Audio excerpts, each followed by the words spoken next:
चलिए, जिस तरह 9th और 10th का टेस्ट सीरीज लेकर मैं आया था, ठीक उसी प्रकार 8 का मैथ का टेस्ट सीरीज का क्वेश्चन मैं लेकर आया हूं। ये टेस्ट सीरीज के जरिए कोई भी स्टूडेंट अपना मैथ का परफॉर्मेंस बेहतर कर सकता है। ध्यान दीजिए, आप कितना भी जो स्टूडेंट 8 क्लास की मैथ की तैयारी कर रहे हो, वो अपना परफॉर्मेंस 8 क्लास के मैथ में बेहतर करना चाहते हो, तो मेरा 8 क्लास के मैथ के टेस्ट सीरीज देखना ना भूलें, क्योंकि इसमें आपको क्लासिकल क्वेश्चंस को ध्यान में रखते हुए, आपके टर्मिनल और फाइनल एग्जाम को ध्यान में रखते हुए एंट्रेंस लेवल की क्वेश्चन को भी डाला गया है।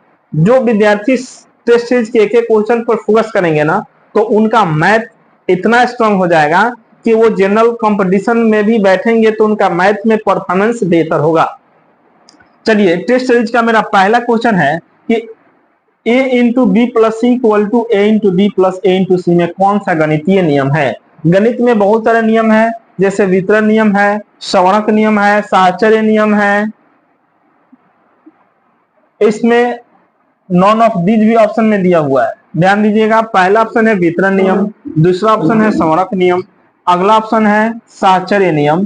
तो इसमें करेक्ट आपका आंसर जो होगा ऑप्शन ए होगा, क्योंकि इस तरह का जो नियम जो है ना, ध्यान दीजिएगा, a इंटू बी प्लस सी, ए में b से भी मल्टीप्लाई होता है और a में c से भी, एक बार a में b से मल्टीप्लाई होगा और एक बार a में c से मल्टीप्लाई होगा। अब बीच में प्लस है तो प्लस लिख दिया जाता है। ये नियम आपका वितरण नियम है, जिसको इंग्लिश में डिस्ट्रीब्यूशन लॉ कहा जाता है। इंग्लिश में कौन सा लॉ है? Distribution law. ये ऑप्शन आपका गलत हो जाएगा। सवणक नियम, दो अगर परिमेय संख्या है उनका योगफल परिमेय संख्या आएगा, सवणक नियम बताता है। अगर दो परिमेय संख्या दो पूर्णांक है तो दो पूर्णांकों का योगफल पूर्णांक आएंगे। साहचर्य नियम आप समझ रहे हैं कि गुणा का साहचर्य नियम और आपका जोड़ का साहचर्य नियम होता है, 3 पूर्णांक के लिए लागू होता है। दो पूर्णांकों को एक साथ गुणा कीजिए और फिर अलग रखिए, फिर अगले दो पूर्णांकों का गुणा कीजिए और अलग रखिए, उनका गुणनफल सेम आता है। अब ध्यान दीजिए, तो ये ऑप्शन आपका ए करेक्ट होगा, ये ऑप्शन गलत है, ये भी ऑप्शन गलत है और नॉन ऑफ दिस तो होगा ही नहीं। ऑप्शन क्वेश्चन नंबर 2 क्या कर रहा है कि समीकरण 2x + 4 = 12 का हल होगा। तो यहाँ पे ध्यान दोगे, यहाँ पे इस प्लस 12 को इधर लेकर आएंगे तो क्या होगा? माइनस में होगा, इक्वेशन के रूल के हिसाब से ध्यान दोगे। और 12 में से 4 घटेगा तो 8 होगा, 2 में 8 से डिवाइड करेंगे क्या होगा? 4 होगा। तो इसमें ऑप्शन x का वैल्यू क्या होगा? 4। तो ये ऑप्शन सही होगा। अगर आपको दिक्कत हो रही है तो यहाँ पे देखिए 2x + 4 = क्या है? 12 है। इसको सॉल्व करेंगे, 2x = 12 - 4। तो यहाँ पे x = 12 में से 4 जाएगा, 8/2 कट जाएगा। आपका करेक्ट आंसर क्या आ गया? 4। तो इसलिए ये ऑप्शन आपका x = 8 गलत है, x = 6 गलत है, x = 3 गलत है। Correct option C. नेक्स्ट समीकरण x + x/4 = 20 का हल होगा। यहाँ पे ध्यान दीजिए, यहीं से हमको हल नहीं करना होगा, आपको शॉर्ट फॉर्म में खाली दिमाग का इस्तेमाल करना होगा। इंट्रेंस में बैठना है, दिमाग को तेज रखना होगा। इसके लिए आप क्या करोगे, यहाँ पे इसके बटा में 1 होता है, 1 4 का लघुत्तम 1 होगा, 4x और x जोड़ेंगे 5x और 4 को इधर लेकर आएगा, 20 का 80, 5x यानी 80 में 5 से भाग दीजिएगा 16, x का वैल्यू आपका 16 हो जाएगा। ये ऑप्शन आपका नो -6 है ना, -16 दिया हुआ है, ये ऑप्शन गलत है। यहाँ पे +16 आ रहा है मान, ये ऑप्शन करेक्ट होगा। ये गलत है और ये गलत है। कैसे? एक बार और समझ लीजिए। 1 4 का लघुत्तम 4, 4x और x 5x हो जाएगा। इस 4 को इधर लेकर आएगा, 20 का 80 होगा। अब 5x है तो 80 में 5 से भाग दीजिएगा, क्या आएगा? 16 आएगा। करेक्ट। दिक्कत होता है तो देखिए यहाँ पे हम आपको सॉल्व कर देते हैं। अगला ये तो नोट कर चुके होंगे आप लोग। यहाँ पे अगर आपको सॉल्व करते हैं, थोड़ा सा जगह है तो देखिए आपका बहुत आसानी से समझ में आ जाएगा। x + x/4 = 20 है, इसके बाटा में 1 है, 1 4 का लघुत्तम 4, कैंचिया गुना कर लीजिए, 4x + x हो जाएगा = 20 होगा। 5x = 20 × 4 हो जाएगा, 4 बाटा में इधर आएगा तो गुना में होगा। x = गुना भी मत कीजिए, 20 × 4 बटा 5 हो जाएगा, 5 × 5 5 × 20 और 4 × 16। x का वैल्यू कितना आ रहा है? 16 आ रहा है। तो आपका ऑप्शन आपका यही करेक्ट होगा ना। तो मेरा कहने का अर्थ हम लॉन्ग सॉल्यूशन समझने के लिए कर रहे हैं, अगर खासकर हम लोग शॉर्ट में समझेंगे तो ज्यादा बेटर रहेगा ऑब्जेक्टिव क्वेश्चन के लिए। एक त्रिभुज के तीनों कोण 2:3:5 के अनुपात में है तो सबसे बड़ा कोण होगा तो सबसे बड़ा कोण के लिए ध्यान दीजिएगा, इस तीनों को जोड़िए, 84 से हम मल्टीप्लाई कर देंगे, 84 से मल्टीप्लाई करेंगे तो 5 3 8 है, तो 10, एक से गुना कर दीजिए 10x, और त्रिभुज के तीनों कोणों का योग कितना होता है 180, तो यहाँ पे 180, 10 से 10 कैंसिल हो गया, x का वैल्यू कितना है 18, हमें सबसे बड़ा कोण निकालना है, सबसे बड़ा कोण 5 है इसमें ना, तो 18 में 5 से गुना करेंगे, 18 5 90, ऑप्शन डी करेक्ट हो जाएगा। ऑप्शन ए गलत है, ऑप्शन बी गलत है, ऑप्शन सी गलत है। अगर वही सबसे छोटा कोण पूछता तो इस 18 में 2 से गुना करते हैं, 18 दूनी 36 डिग्री, तो सबसे छोटा कोण इसके में मल्टीप्लाई कीजिएगा, सबसे बड़ा कोण इसमें मल्टीप्लाई कीजिएगा।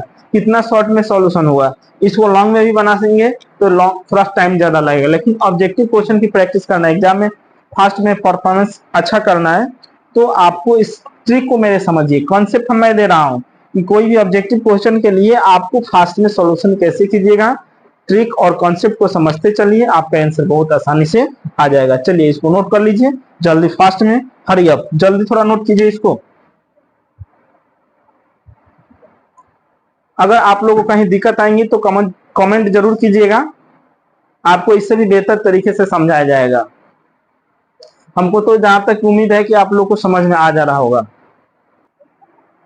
तो चलिए 8 क्लास के टेस्ट सीरीज का नेक्स्ट क्वेश्चन नंबर 5 है, सप्तभुज के अंतःकोणों का योग होता है। सप्तभुज आप समझ रहे हैं, ये बहुभुज से जुड़ा हुआ क्वेश्चन है। बहुभुज के बारे में आप जानते हैं, 2 से अधिक रेखाखंडों से बनी बंद एवं समतल आकृतियां बहुभुज कहलाती हैं। जैसे 3 भुजा वाले बहुभुज को त्रिभुज कहा जाता है, 4 भुजा वाले बहुभुज को चतुर्भुज कहा जाता है, 5 भुजा वाले बहुभुज को पंचभुज कहा जाता है, 6 भुजा वाले बहुभुज को षटभुज कहा जाता है, और 7 भुजा वाले बहुभुज को सप्तभुज कहा जाता है। यहाँ पे क्वेश्चन क्या है, सप्तभुज के अंतःकोणों का योग। इसके लिए फॉर्मूला आप जानते हैं ना, 2 into n minus 2 into 90 degree. इस फॉर्मूला पे आपका ये क्वेश्चन बनेगा। जिस स्टूडेंट को ये फॉर्मूला नहीं याद होगा वो कैसे बना सकता है ये क्वेश्चन को, ध्यान दीजिएगा, रट्टा नहीं मारना है, कॉन्सेप्ट समझना है। इस तरह के क्वेश्चन पर अनेकों क्वेश्चन आ सकता है। हमारे क्वेश्चन में सप्तभुज है, हो सकता है कि अगला क्वेश्चन में नौभुज आ जाए, अगला क्वेश्चन में अष्टभुज आ जाए, तो फिर उसका आंसर क्या हो जाएगा, चेंज हो जाएगा। इसलिए मैं बता रहा हूं कि आप कॉन्सेप्ट को समझो। यहाँ पे सप्तभुज कर रहा है तो एन के स्थान पर 7 रखेंगे, तो 7 रखेंगे तो देख लीजिए 2 इंटू एन के स्थान पर 7 में से 2 जाएगा, 5 हो जाएगा। अब 5 गुने 90, 5 दूनी 10 और 90 दहा 900। इस ढंग से आपका कितना आ रहा है, 900 डिग्री आ रहा है। सप्तभुज के अंतःकोणों का योग 900 डिग्री हो जाएगा। ये ऑप्शन गलत हो जाएगा, ये ऑप्शन गलत हो जाएगा, ये ऑप्शन गलत हो जाएगा। इसी आधार पे हमारा त्रिभुज के अंतःकोणों का योग कितना होता है, त्रिभुज में एन के स्थान पर 3 रखिए, 3 में से 2 जाएगा 1, 1 में से 2 मल्टीप्लाई करेंगे 2, और 2 में 90 से मल्टीप्लाई करेंगे 180 डिग्री। ऐसा ही आपका चतुर्भुज के अंतःकोणों का योग, चतुर्भुज यहाँ पे एन के स्थान पर 4 होगा, 4 में से 2 जाएगा 2, 2 में 2 से गुना करेंगे 4, और 4 9 36 यानी 90 चौका 360 डिग्री। इस तरीके से चतुर्भुज के चारों कोणों का योग 360 डिग्री होगा। आप इस फार्मूला से अनेकों क्वेश्चन तैयार कर सकते हैं। मेरा ये क्वेश्चन बताने का मकसद ये हुआ कि इस पर आधारित आप अनेकों क्वेश्चन समझ सकते हैं। सप्तभुज, पंचभुज, अष्टभुज, किसी भी भाई अंतःकोणों का योगफल आप लोग निकाल सकते हैं, कोई दिक्कत। नेक्स्ट क्वेश्चन में आइए, षटभुज के सभी संभावित विकर्णों की संख्या होती है। अब देखिए यहाँ पे षटभुज से जुड़ा हुआ विकर्ण की संख्या पूछा जा रहा है। विकर्ण की संख्या निकालने के कॉन्सेप्ट मुझे तो मालूम है कि सभी संभावित विकर्णों की संख्या 9 होगी षटभुज में। ये ऑप्शन गलत है, ये ऑप्शन गलत है, ये ऑप्शन गलत है। लेकिन आप बोलेंगे सर आपने 9 कैसे लिख दिया षटभुज के? षटभुज में भुजाओं की संख्या तो 6 होती है। तो देखिए यहाँ पे इसको हम आकृति से समझाते हैं। षटभुज की आकृति बनाते हैं, यहाँ पे ये षटभुज की आकृति यहाँ पे तैयार हो गया। इधर को इधर से बनाएंगे, इसको इधर से मिलाएंगे, इसको इधर से मिलाएंगे और इसको इधर से मिलाएंगे। A B C D E F, ये आपको वर्टेक्स देख रहे हैं ना, इसमें कितना वर्टेक्स होता है, 6 वर्टेक्स होता है। विकर्ण का मतलब क्या होता है समझिए, किसी भी बहुभुज में 2 सम्मुख शीर्षों को, आमने सामने के शीर्षों को मिलाते हैं तो जो रेखाखंड होगा उसी को विकर्ण कहेंगे। यानी किसी भी बहुभुज में 2 सम्मुख शीर्षों के मिलने वाली रेखाखंडों को विकर्ण कहा जाता है। अब देखिए इसमें सामने से यहां से मैंने मिलाया, एक विकर्ण, ये दूसरा विकर्ण हुआ। इस तरीका से यहाँ पे इसको मिलाएं आमने सामने, 3 हुआ, ये 4 हुआ और ये कितना हुआ, 5 हुआ। अब बोलिए सर आपने तो मार्किंग कर दिया 9 पर, यहाँ पे ऑप्शन में 5 था, 5 ही विकर्ण होना चाहिए, आप कैसे पहले ही आपका आंसर गलत चाह रहा है। अरे बेवकूफो, समझो यहाँ पे विकर्णों की संख्या अभी तो मेरा कितना हुआ, 5 हुआ, 1 2 3 4 5। अब ये विकर्ण देखो, ये भी होगा ना विकर्ण, 6, ये 7, ये 8 और ये आपका हो गया 9। देखिए यहाँ पे इस ढंग से, अब इससे ज्यादा विकर्ण नहीं हो सकते। देखिए मेरे प्यारे विद्यार्थियों, इस तरह की यह आकृति बनेगा। सम्मुख शीर्षों को मिलाने पर आपका इस तरह का आकृति, अब देखिए कितना जटिल आकृति दिख रहा है। इसमें विकर्णों की संख्या ऐसा लग रहा है कि गिनना इम्पॉसिबल है, लेकिन आपको मैंने एक एक विकर्णों को काउंट करके यहाँ पे सामने बताया है। इसमें टोटल विकर्णों की संख्या कितना होगा, 9 हुआ है। अब 10वां विकर्ण को खींचने के लिए कोई ऑप्शन ही नहीं रहा है, इसलिए इसमें 10 विकर्ण नहीं होंगे। अब क्वेश्चन नंबर 7 में आते हैं। निम्न में कौन सा त्रिक पाइथागोरस त्रिक है। त्रिक पाइथागोरस के लिए 3 संख्याएं होती हैं और तीनों में सबसे बड़ी संख्या अगर h है तो h का XOR बराबर p का XOR प्लस b का XOR। इसी आधार पर यह पालन होना चाहिए, यानी l XOR equal to m XOR plus n XOR का पालन होना चाहिए। l क्या है, सबसे बड़ी संख्या, और ये दोनों छोटी संख्याओं के वर्गों का योगफल। अगर इस कॉन्सेप्ट को जो इसमें फ्लो करेगा वही त्रिक पाइथागोरस के नियम का पालन करेगा, वही त्रिक पाइथागोरस में होगा। ये तो बिल्कुल नहीं होगा बाबू, आप देख लीजिए, 1 का XOR 2 का XOR 5 होगा योगफल, और 3 का XOR 9 नहीं होगा।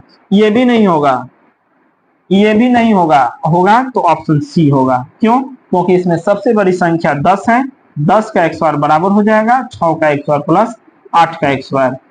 क्यों, क्योंकि 10 का XOR 100 होता है और 6 का XOR 36 और 8 का XOR 64, दोनों को जोड़ेंगे तो 100, यानी 100 को 10 का XOR लिखा जा सकता है। इसका भी वैल्यू 10 का XOR 100 होगा।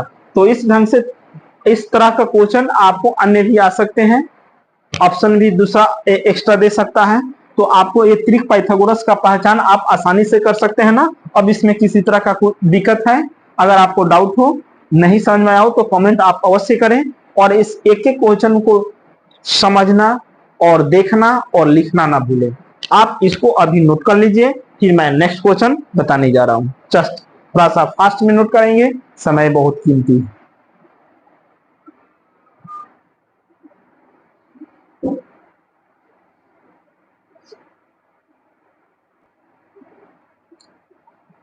चलिए, टेस्ट सीरीज का अगला क्वेश्चन क्या कर रहा है, 1 + 3 + 5 + डॉट डॉट 11 का वैल्यू कितना होगा। यहाँ पे अधिकांश स्टूडेंट कंफ्यूज होंगे इस क्वेश्चन को।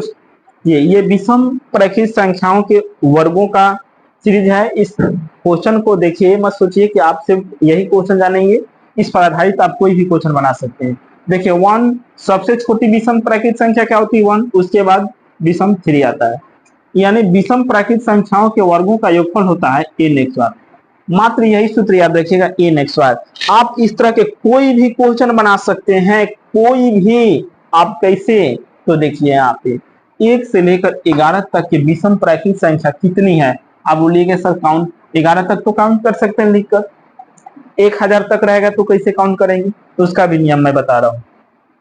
लास्ट टर्म देखिए, अगर विषम हो तो 1 जोड़ दीजिएगा, 11 में 1 जोड़िएगा 12, 12 का हाफ कर दीजिए 6, 6 का XOR कर दीजिए इस सूत्र के हिसाब से, तो 6 का XOR कितना आएगा, 36। तो देखिए इसका करेक्ट आंसर 36 ऑप्शन सी में है, ये करेक्ट हो जाएगा। ये सारा ऑप्शन गलत है, ये भी ऑप्शन गलत है और ये भी ऑप्शन गलत है। तो यहाँ पे इस तरह का क्वेश्चन अगर कोई भी हो तो आप आसानी से बना सकते हैं। अगर आपसे कहा जाए कि सर 1 से 100 तक जितने भी विषम प्राकृत संख्या है उसका योगफल कितना होगा, यहाँ पे हम क्या कर देते हैं, अगर बाई दे 100 कर देंगे तो क्या होगा, सपोज दैट यहाँ पे तो अभी 11 है, तो अगर 100 तक निकालना हो तो 100 का हाफ कर दीजिए 50, 50 का XOR क्या होगा, 2500। तो इस ढंग से आसानी से आप निकाल सकते हैं कि नहीं निकाल सकते हैं, 1 से 1000 तक का निकाल सकते हैं, माने कितना तक भी आप निकाल सकते हैं। इस तरह का क्वेश्चन अगर आपका आता है तो आप इस सूत्र से निकालिएगा और n का मान निकालने के लिए लास्ट टर्म अगर सम हो तो हाफ कीजिए, अगर सम नहीं होता है तो उसको क्या कीजिए कि एक जोड़कर उसको हाफ कर दीजिए। इस तरीका से आप आसानी से इस तरह का क्वेश्चन को सॉल्व कर सकते हैं। चलिए नेक्स्ट क्वेश्चन कर रहा है 2467 के वर्ग के इकाई का अंक होगा। तो 2467 के वर्ग के इकाई का अंक क्या होगा आप देखिए। कुछ स्टूडेंट होते हैं कि सर इसको तो वर्क करना पड़ेगा, अब 4 अंकों की संख्या है उसको वर्क कीजिएगा, समय लगेगा। 5 अंक की संख्या, 10 अंक की संख्या, 15 अंक की संख्या, 25 अंक की संख्या दिया जा सकता है और उसका आपका मोबाइल भी फेल मार देगा गुना करने में। लेकिन ट्रिक को समझिएगा तो आप इस तरह के क्वेश्चन को बिना गुना किए आसानी से कर सकते हैं। अगर वर्ग के इकाई का अंक पूछ रहा है तो सभी संख्या को वर्ग मत कीजिए, आप क्या कीजिए सिर्फ इकाई की बात कर रहा है तो इकाई से मतलब रखिए। अगर आप मेरा वीडियो देख रहे हैं तो आप मेरे क्वेश्चन से मतलब रखिए, मुझसे मतलब न मत रखिए, क्वेश्चन पर फोकस कीजिए तो समझ में आएगा। सिर्फ वही कंडीशन है। यहाँ पे 7 है तो यहाँ पे देखिए 7 का XOR कीजिएगा तो क्या आएगा 49। पूरी संख्या का वर्ग नहीं मैं किया और इसके इकाई का अंक क्या है 9, तो ऑप्शन बी करेक्ट हो जाएगा। अब देखिए कितना मैं जल्दी आंसर को पकड़ लिया।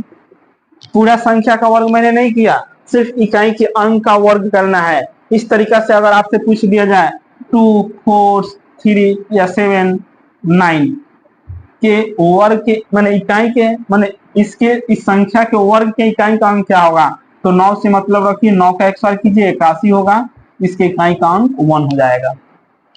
समझ में आया कि नहीं आया? तो इस ढंग से आप इसका आंसर शॉर्टली आप समझ सकते हैं।